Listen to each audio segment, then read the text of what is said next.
If one's place in the hellfire is eternal, how is that a fair punishment, especially considering whatever somebody did in this life was for a limited time? AlMaghrib presents Q&A with Suleiman Hani. It's an excellent question. We have to say a few things to set the foundation here. First, not all scholars agree that the hellfire is eternal. The majority of scholars do hold that opinion. And there are some scholars, this opinion is attributed to a number of them, including Ibn al-Qayyim rahimahullah and others.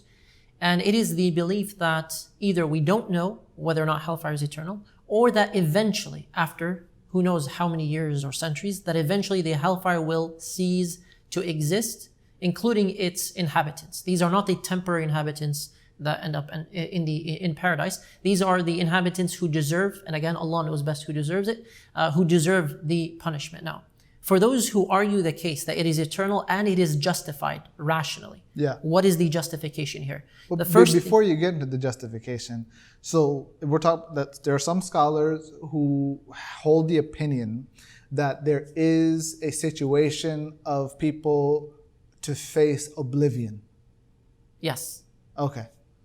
And those scholars essentially believe that eventually the mercy of Allah subhanahu wa ta'ala prevails over His wrath, according to an authentic hadith transmitted by a number of companions. So eventually a time will come in which that punishment runs out. The purification, meaning for the crime, the punishment for the crime is over. But they are also not deserving of entering paradise, so they cease to exist altogether alongside the hellfire. Okay. That is a minority opinion, but there are a lot of scholars, especially contemporary scholars, who now hold that view. And to be very frank, for those who struggle with this topic, and rationally it is not a struggle, but emotionally it could be. For those who struggle with this topic of eternal versus non-eternal, knowing that there is an opinion out there, and it is a legitimate opinion out there, that some scholars believe that the hellfire is not eternal, or that we don't know and we leave it to Allah subhanahu wa ta'ala's judgment. He is Ar-Rahim, He is also Al-Hakim, He is the All-Wise, and He is Al-Aziz, He's the one in authority here. We leave it to Him, knowing that might help preserve some people's iman, and Allah subhanahu wa ta'ala knows best. Okay, so what's the argument of those who hold the opposite, where it is eternal and there's no oblivion? Those who, and they are the majority, who believe that the hellfire is eternal, based on the general text of the Quran that's, I don't want to say literal, because also the other opinion claims that the ayat of the Quran, some of them indicate there may be an exception to the eternality of the hellfire. And it goes back to terminology, and that's beyond the scope of this. But those who rationally justify it, how do they do so?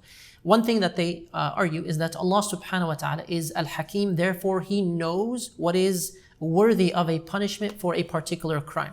Some people here in this world are abused in so many ways and hurt in so many ways that they feel that the one who oppressed them deserves a punishment for X number of years. Now, again, this is our perspective. It's relative, it's subjective, it's not factual yet in terms of this is the perfect judgment. This is the perfect wisdom. We are not the perfect judges, right? We have our own feelings, thoughts, beliefs, and assumptions.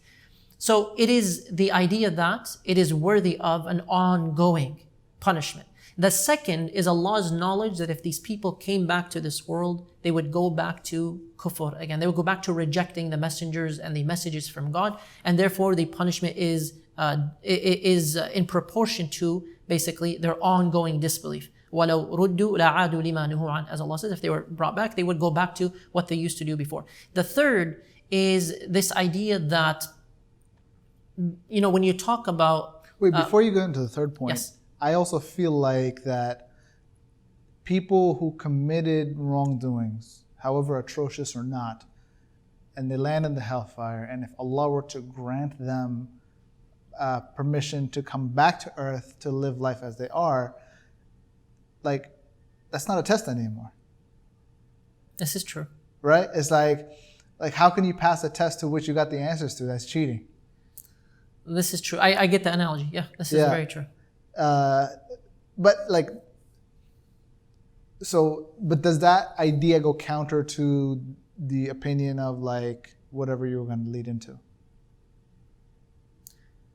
Does it counter the idea of Allah's knowledge of them coming back? Or like, no, if they come back, right, and they would just fall right back into, because at the end of the day, like you have all of these people who saw clear signs, right? Whether of all the many prophets, right? And like clear signs that this is divine.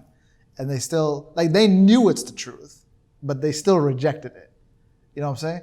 But then that part is also kind of like confusing to me. It's like, how could you reject it? Like, so it's interesting you say that, because by their own admission, in Surah Al-Mulk, the verse we should be reciting every night, وَقَالُوا لَوْ كُنَّا نَسْمَعُ أَوْ نَعْقِلُ مَا كُنَّا فِي أَصْحَابِ السَّعِيرِ فَاعْتَرَفُوا, and then they confess. What is the translation here?